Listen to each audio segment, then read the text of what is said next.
Hello students, this is the 39th lecture of rotational dynamics. In this lecture, we will start with the new topic which is moment of inertia of a ring.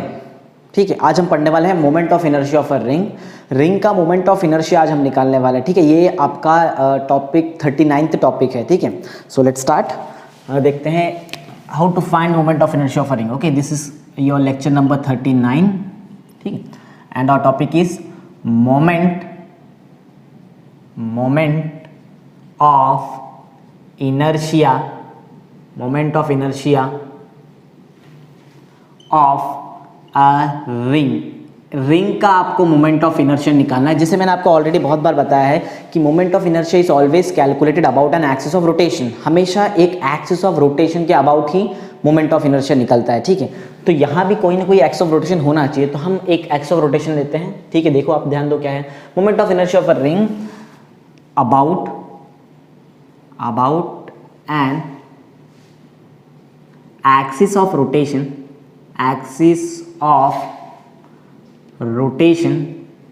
ठीक है, about an axis of rotation. अच्छा, axis of rotation कहीं से तो पास होता है ना. ये केस में हमारा एक्सिस ऑफ रोटेशन रिंग के सेंटर से पास होगा. ठीक है, रिंग के सेंटर से ऐसा.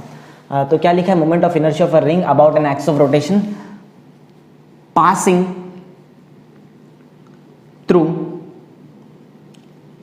Through the centre. ठीक है, पासिंग थ्रू द सेंटर. अच्छा, पासिंग थ्रू द सेंटर में बहुत सारा केसेस आ सकता है. देखो, एज्यूम करो, चलो एक काम करते हैं, डायग्राम. मैं अभी क्वेश्चन इनकम्प्लीट है, मुझे और भी लिखना है. मैं पहले आपको समझाऊं तो फिर मैं आपको वहाँ पे बताता हूँ. ठीक है, तो ध्यान देना. If this is the ring, अगर समझो ये एक रिंग है, if this is the ring. ठीक है, अगर हम इसको रिंग एज्यूम कर रहे हैं तो बहुत सारा एक्सिस ऑफ रोटेशन पॉसिबल है that can pass through the centre. ठीक है, ऐसा बहुत सारा एक्सिस ऑफ रोटेशन पॉसिबल है. देखो, एक तो एक्सिस ऑफ रोटेशन यहाँ पे हो सकता है, तो ये रिंग आपका ऐसा घूमेगा. यहाँ पे हो सकता है तो आपका रिंग ऐसा घूमेगा. मीन्स सेंटर से तो पास हो रहा है, लेकिन हमारा जो एक्सिस ऑफ रोटेशन है वो एक स्पेशल टाइप का एक्सिस ऑफ रोटेशन है. वो है सेंटर से तो पास हो रहा है. ठीक है, बट रिंग का जो प्लेन है ना, इसको परपेंडिकुलर. मीन्स एज्यूम करो आपकी ये आपका रिंग है. ठीक है, ये आपका रिंग है, तो इसके सेंटर से एक एक्सिस ऑफ रोटेशन पास होगा और आपका रिंग ऐसा घूम रहा है. ठीक है, समझ में आ रहा है कैसा घूम रहा है. ओके, तो हमारा क्वेश्चन ऐसा है, moment of inertia of a ring about an axis of rotation passing through the center and perpendicular to its plane and perpendicular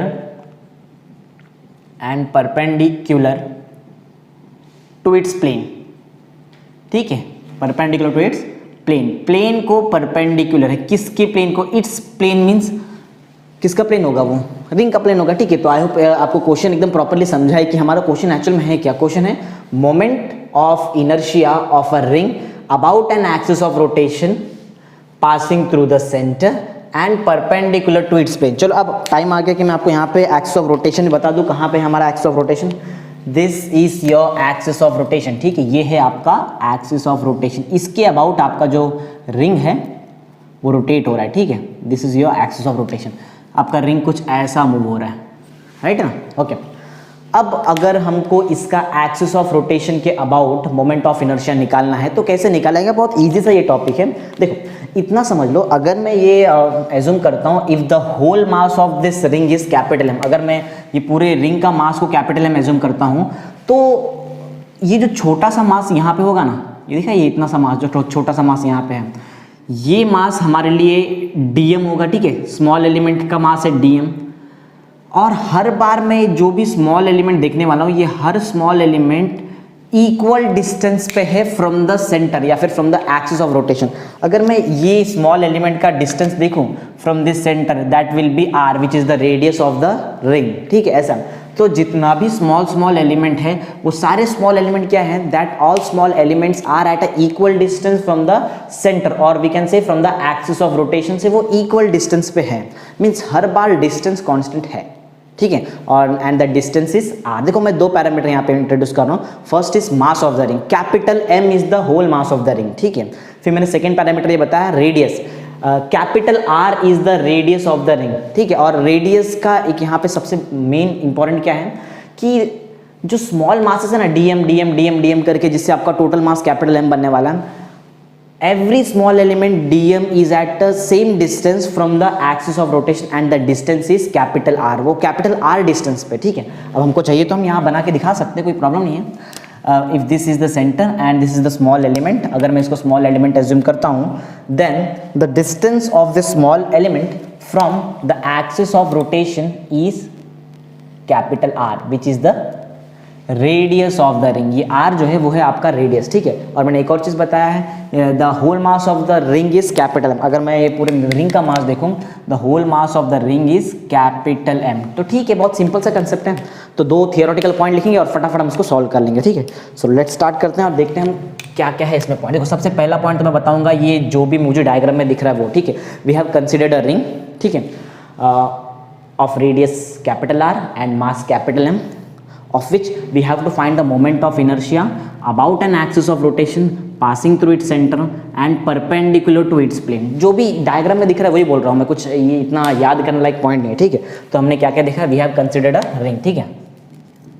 consider a ring, consider a ring of mass, mass कितना है, of mass capital M, mass capital M है, and radius कितना है, and radius capital R, mass capital M है, radius capital R है।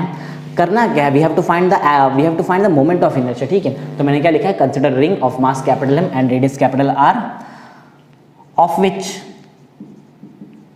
We have to find, क्या find करना है, we have to find moment of inertia, of which we have to find moment of inertia. अच्छा, moment of inertia के बारे में मैंने अभी जस्ट बताया था कि ये हमेशा कोई एक्सिस ऑफ रोटेशन के अबाउट ही मिलता है, ठीक है। Of which we have to find the moment of inertia. अच्छा, मोमेंट ऑफ इनर्शिया कहाँ मिलता है, एक्सिस ऑफ रोटेशन से, ठीक है। Moment of inertia about an axis of rotation, about an axis of rotation. और एक्सिस ऑफ रोटेशन कहीं से तो पास होता है, कहाँ से पास हो रहा है, सेंटर से पास हो रहा है। About an axis of rotation passing through कहाँ पे पास कर रहा है, पासिंग थ्रू सेंटर, ठीक है। ये TR लिख सकते हैं, TR या, ठीक है, कोई प्रॉब्लम नहीं है इसमें। पासिंग थ्रू सेंटर एंड पर यार देख, सिर्फ सेंटर से पास होने वाला तो बहुत सारा एक्सिस ऑफ रोटेशन पॉसिबल है, ऐसा भी पॉसिबल है, दिख रहा है, ऐसा भी पॉसिबल है, बहुत सारा, लेकिन हमने ये लिया, ठीक है, परपेंडिकुलर टू द पेंडिकुलर, passing through centre and perpendicular to the plane को परपेंडिकुलर, प्लेन किसका, प्लेन ऑफ रिंग, ठीक है ना, रिंग के प्लेन को परपेंडिकुलर। मैंने जो भी डायग्राम में दिखा मैंने सब वहां पे लिख लिया, और कोई इतना सा सिंपल सा पॉइंट है। सबसे सेकंड जो पॉइंट है यहाँ पे वो सबसे ज्यादा इंपॉर्टेंट पॉइंट है। सेकंड पॉइंट मुझे ये बताना है that all the small element, जितना भी स्मॉल एलिमेंट आपको यहाँ पे मिलेगा, that all the small elements are at the same distance are ना, are from the axis of rotation. ये बताना बहुत इंपॉर्टेंट है, ठीक है। तो हम यहाँ पे बोलते हैं ऑल स्मॉल एलिमेंट्स ऑफ, किसका एलिमेंट है, रिंग का एलिमेंट है ना, ठीक है। और एक्चुअल में रिंग का मास का एक ही बात होता है, कोई प्रॉब्लम नहीं। All small element of ring are at a same distance, कहाँ से, same distance from axis of rotation, ठीक है ना, फ्रॉम एक्सिस ऑफ रोटेशन से सेम डिस्टेंस पे है, from axis of rotation, that is, वो सेम डिस्टेंस बताओ क्या, दैट इज आर ना, आर डिस्टेंस पे, याद है ना। देखो ये जो स्मॉल डिस्टेंस है, ये जो स्मॉल एलिमेंट डीएम है, ये आर डिस्टेंस पे, यही आगे स्मॉल एलिमेंट कोई डीएम आएगा वो भी आर डिस्टेंस पे, ये भी स्मॉल एलिमेंट डीएम रहेगा वो भी आर डिस्टेंस पे, ठीक है। आई होप एकदम क्लियर समझ में आ रहा है, ठीक है। तो ये तो हो गया हमारा पॉइंट नंबर 2 कंप्लीट। एक लास्ट पॉइंट हम देखते हैं, लास्ट पॉइंट हमको निकालना है moment of inertia of this ring, ठीक है, about an axis of rotation passing through its centre and perpendicular to its plane. Okay, बहुत इजी सा पॉइंट है, इजी सा क्वेश्चन है, कर लेते हैं जल्दी जल्दी। पॉइंट नंबर 3 ये है, now we have to find the moment of inertia. अच्छा, ये जो हमने बॉडी एज्यूम किया है ये ऑलमोस्ट ये रिजिड बॉडी ही होगा, रिंग है ना, रिजिड बॉडी है। अच्छा, रिजिड बॉडी का मोमेंट ऑफ इनर्शिया कैसे निकलता है आपको पता है, I is equal to integration of r² dm, याद है ना सबको। ओके, तो यहाँ पे हम लिख सकते हैं moment of inertia of ring, moment of inertia of ring is given by ठीक है। अच्छा, ये moment of inertia of a ring हमने हर बार लिखा कि एक्सिस ऑफ रोटेशन कहाँ से पास हो रहा है, तो बाय डिफॉल्ट आपको पता होना चाहिए, ठीक है। Moment of inertia of ring is given by, क्या होगा formula will be I is equal to integration of r square d m. I hope सबको याद है ये R क्या है, हमने बहुत सारे लेक्चर्स में देखा है। This R is the distance between axis of rotation and the small element या फिर स्मॉल मास डीएम, ठीक है। हमारे लिए स्मॉल मास यहाँ पे होगा, डीएम होगा, ठीक है, कोई प्रॉब्लम नहीं है उसमें, तो चलो लिख लेते हैं। हाँ, लेकिन हमारा जो डिस्टेंस है वो स्मॉल आर नहीं है, वो जो डिस्टेंस है वो आप देख सकते हो, that is capital R. therefore I is equal to integration of this capital R square and DM, तो डीएम ही रहेगा, कोई प्रॉब्लम नहीं। ये मैंने अभी जस्ट बताया, हर बार ये जो डिस्टेंस है ये कांस्टेंट रह रहा है ना, हर बार ये डिस्टेंस कांस्टेंट रह रहा है, तो हम कांस्टेंट वाले पैरामीटर को तो बाहर निकाल ही सकते हैं इंटीग्रेशन के। therefore the value of I will be r square integration of d m, ठीक है, r square integration of d m. अच्छा, जब स्मॉल मास का आप इंटीग्रेशन करोगे तो आपको कितना मिलेगा, whole mass of the ring, ठीक है, दैट इज कैपिटल, हमने ऑलरेडी बताया है जो होल मास है। therefore the value of I is equal to, ये m होगा इसका आंसर और ये r square, that means m r square. तो हमने क्या निकाला, we have find the moment of inertia of a ring, ठीक है, हमने क्या निकाल दिया, मोमेंट ऑफ इनर्शिया। और किसके अबाउट निकाला है, about an axis of rotation, कहाँ से पास हो रहा है, सेंटर से पास हो रहा है, और कैसा है, perpendicular to the plane of the ring है, ठीक है। तो ये हुआ हमारा आंसर, आपका यह कंप्लीट होता है, और यही है हमारा moment of inertia of a ring about an axis of rotation, ठीक है। तो आपको एक लास्ट में एक स्टेटमेंट लिखना पड़ता है कि आपने निकाला क्या है ये, ठीक है। ये हमारे लिए रिक्वायर्ड एक्सप्रेशन है ना, जो हमारा मेन क्वेश्चन था उसका ये रिक्वायर्ड एक्सप्रेशन, तो लिख लेते हैं, यहाँ पे लिख लेते हैं, this is the required expression, this is the required expression for, किसके लिए है required expression, this is the required expression for moment of inertia, for moment of inertia. अच्छा, मोमेंट ऑफ इनर्शिया किसका, moment of inertia of ring, ठीक है ना, moment of inertia of ring किसके about, moment of inertia of ring about an axis of rotation, ठीक है, about an axis of rotation, कोई एक एक्सिस ऑफ रोटेशन के अबाउट है, about an axis of rotation, कहां से पास हो रहा है, पासिंग थ्रू सेंटर, ठीक है ना, passing through centre and perpendicular to its plane, ठीक है। आई होप सबको एकदम क्लियरली समझ में आ रहा है हमने ये क्या निकाल दिया, ठीक है। अच्छा, ये तो ठीक है, कभी समझो इन केस आपको कोई रिंग का मोमेंट ऑफ इनर्शिया निकालना है और ये एक्सिस ऑफ रोटेशन नहीं है, इसी के पैरेलल यहाँ पे कोई एक्सिस ऑफ रोटेशन, तो वो भी हम बहुत इजीली निकाल सकते हैं। चलो एक काम करते हैं, वैसे वो हमारे सिलेबस में तो नहीं है, फिर भी हम निकाल लेते हैं, कोई प्रॉब्लम नहीं। हम एक्सिस ऑफ रोटेशन अब ये केस में चेंज करते हैं, ठीक है। तो ये पॉइंट नंबर 3 था, ये पॉइंट नंबर 3 का आंसर यहाँ पे है, ठीक है। मैं एक काम करता हूँ, मैं ये पार्ट ऐसा कर लेता हूँ, यहाँ पे एक पार्टीशन बनाता हूँ, ये रिप्रेजेंट करेगा कि हमारा 4th पॉइंट यहाँ पे, ठीक है, ये होगा हमारा 4th पॉइंट, ठीक है। और ये जो भी मैंने इतना जो किया है, जो रेड में पहले लिखा है, ये नीचे आएगा, ठीक है, ये 3rd पॉइंट का पार्ट है, आप इसको 4th पॉइंट मत समझ लेना, ठीक है। ये जो मैं करा रहा हूँ अभी वो तो एक्स्ट्रा पार्ट है, कोई प्रॉब्लम नहीं है, उसमें ज़्यादा थ्योरी नहीं लिखेंगे, फटाफट करेंगे।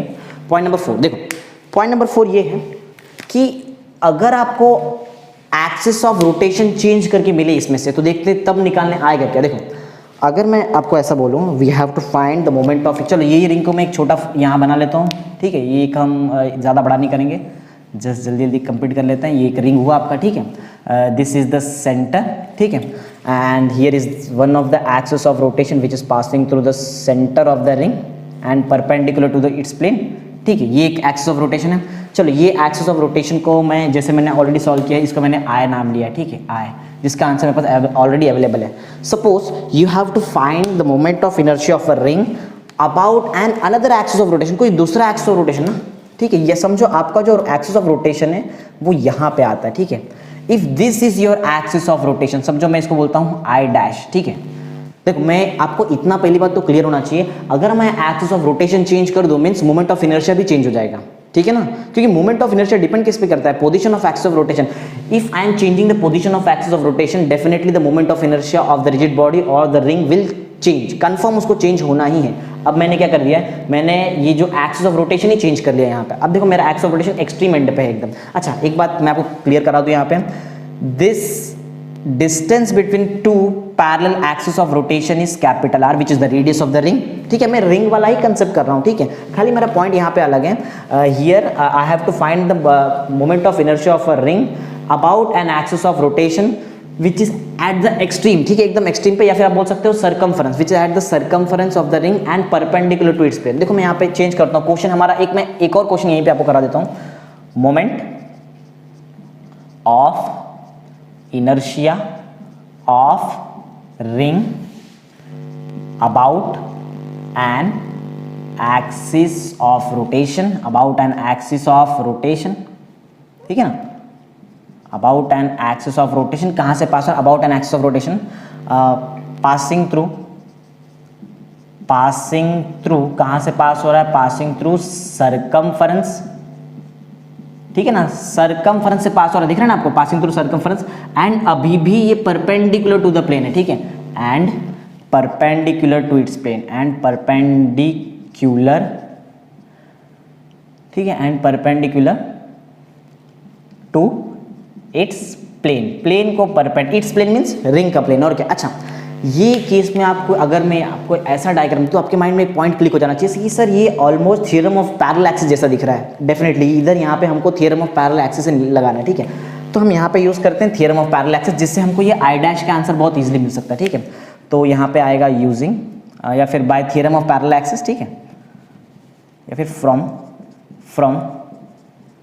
Theorem of parallel, from theorem of parallel axis. Theorem of parallel axis क्या बोलता है, moment of inertia of a rigid body about any axis of rotation parallel to the axis of rotation, ठीक है, parallel to the axis of rotation which is passing through the centre of mass is equal to sum of the moment of inertia of the rigid body about an axis of rotation passing through its centre of mass and product of mass of the body and square of the distance between the two axis of rotation और between the two parallel axis of rotation। ये मैं क्या बोल रहा हूँ, ये मैं theorem of parallel axis का स्टेटमेंट बोल रहा हूँ। अगर आपको नहीं प्रॉपर्ली समझ में आ रहा है, आप theorem of parallel axis का हमारा एक लेक्चर देखिए, ठीक है, तो आपको वहाँ पे समझ में आ जाएगा कि कोई भी एक्सिस ऑफ रोटेशन के अबाउट अगर आपको मोमेंट ऑफ इनर्शिया निकालना है, तो सबसे पहली बात ये होना चाहिए कि वो मोमेंट ऑफ इनर्शिया जहाँ से आप निकाल रहे हो वो एक एक्सिस ऑफ रोटेशन के पैरेलल होना चाहिए, ठीक है, इतना क्लियर है ना। और ये जो एक्सिस ऑफ रोटेशन के पैरेलल है, वो वाला एक्सिस ऑफ रोटेशन कंफर्म आपका सेंटर ऑफ मास से पास होना ही चाहिए, और ये सेंटर ऑफ मास है ये रिंग का, ठीक है ना।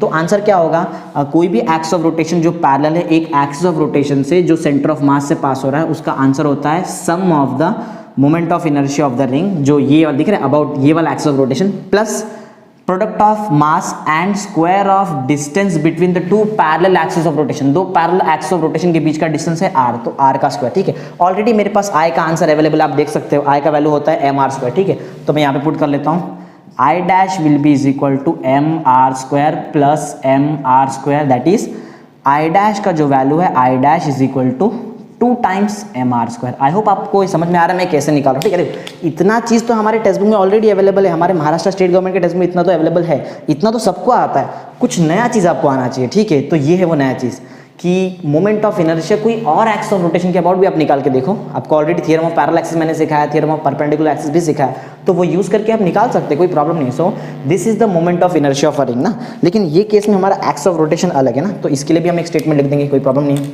तो एक स्टेटमेंट इस यहाँ भी आएगा, क्योंकि बताना पड़ेगा हमको कि हम मोमेंट ऑफ इनर्शिया किसके अबाउट निकाल रहे हैं। एक्सिस ऑफ रोटेशन तो ठीक है, पर पोजीशन क्या है एक्सिस ऑफ रोटेशन का वो भी मैटर करता है, ठीक है ना। तो यहाँ भी हम एक स्टेटमेंट लिखते हैं, ठीक है।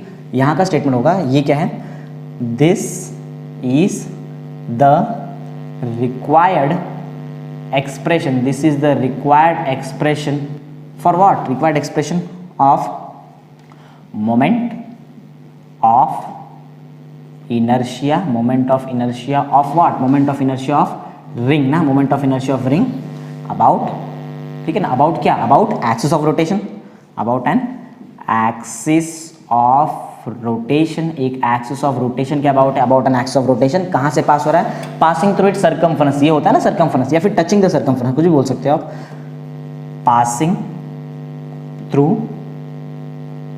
थ्रू, ये रब कर देते हैं, सो कोई जरूरत नहीं अभी हमको, passing through its circumference, passing through its circumference and perpendicular to its plane, plane को perpendicular। आई होप आपको समझ में आ रहा है मैंने क्या किया है। मैंने पहले मोमेंट ऑफ इनर्शिया निकाला कहाँ से, मोमेंट ऑफ इनर्शिया निकाला मैंने एक एक्सिस ऑफ रोटेशन जो बराबर इसके सेंटर से पास हो रहा है, ठीक है, और परपेंडिकुलर टू द प्लेन। अब मैंने फिर बाद में सर्कमफरेंस से भी निकाल दिया, आंसर आपके सामने है, ठीक है, बहुत ईजी सा कंसेप्ट था। तो आई होप आपको समझा है moment of inertia of a ring about an axis of rotation perpendicular to its plane, एक बार सेंटर से पास हो रहा है और एक बार सर्कमफरेंस को टच करके जा रहा है, ठीक है। तो आप एक बार देख लो प्रॉपरली, आई होप आपको एकदम क्लियरली समझ में आना ही चाहिए क्योंकि बहुत ईजी सा कंसेप्ट था। ओके, तो ठीक है, इसका आपको नोट्स ऑलरेडी हमारे डिस्क्रिप्शन बॉक्स में मिल जाएगा। ओके, तो अगर आपको ये वीडियो अच्छा लगा है तो आप वीडियो को लाइक कीजिए, शेयर कीजिए, सब्सक्राइब कीजिए, अपने फ्रेंड्स को ये शेयर कीजिए जिससे यही नॉलेज उनको भी मिले, ठीक है। ओके, ये चीज़ का, ये जो भी लिखा है ये चीज़ का आपको PDF हमारे डिस्क्रिप्शन बॉक्स में मिल जाएगा, ठीक है, वहाँ से आप इसको प्रॉपरली स्टडी कर सकते हैं। ओके।